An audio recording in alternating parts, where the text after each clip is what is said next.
After shifting its attention away from the Gorn, Star Trek Strange New Worlds recently produced some of its greatest alien antagonists to date. Star Trek Strange New Worlds Season 3, Episode 5, Through the Lens of Time, which was directed by Andy Armaganian and written by Onitra Johnson and Davy Perez, takes a landing team from the USS Enterprise to an old temple on VZDA 9, where a new evil menace appears.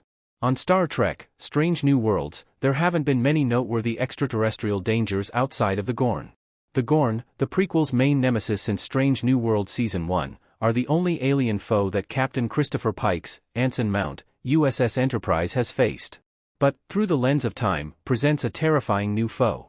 It quickly becomes evident that the young medical officer has been possessed by the VZDA, a malevolent entity that has existed for thousands of years, when Ensign Dana Gamble, Chris Myers, beams back to the Starship Enterprise after being blinded by an Mkrun artifact on VZDA 9. Ethan Peck's character, Lieutenant Spock, quickly learns that the Mkrun Temple is a prison that houses thousands of VZDA. In addition to helping the prequel get past its dependence on the Gorn, the VZDA in Star Trek, Strange New Worlds Season 3, Episode 5 also fulfills requirements that the Gorn was unable to.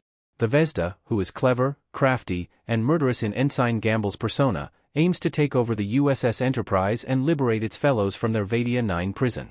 Comparatively speaking, the Gorn had restrictions. Because the Gorn cannot talk, it is hard for them to have interesting character interactions with the actors of Star Trek Strange New Worlds. Tragically, the Gorn likewise had a ceiling that Strange New Worlds had crashed into.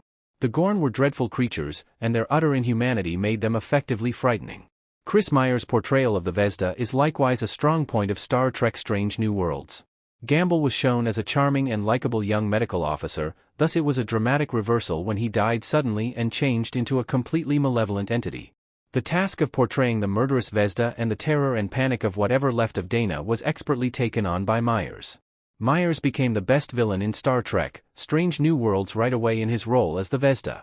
It appears that the VZDA that infected Ensign Dana Gamble was vanquished in Through the Lens of Time, from Star Trek, Strange New Worlds. When the VZDA was phased in the back by Commander Pelia, Scotty, Martin Quinn, sent the trapped essence of the VZDA beaming to nowhere. It appeared that this threat was resolved when Gamble's body was placed in a transporter buffer prison. Star Trek, Strange New Worlds isn't finished with its new alien enemies either, as evidenced by Spock's discovery that thousands of VZDA are buried in VZDA 9 and the fact that Captain Marie Battelle was possessed to battle the VZDA.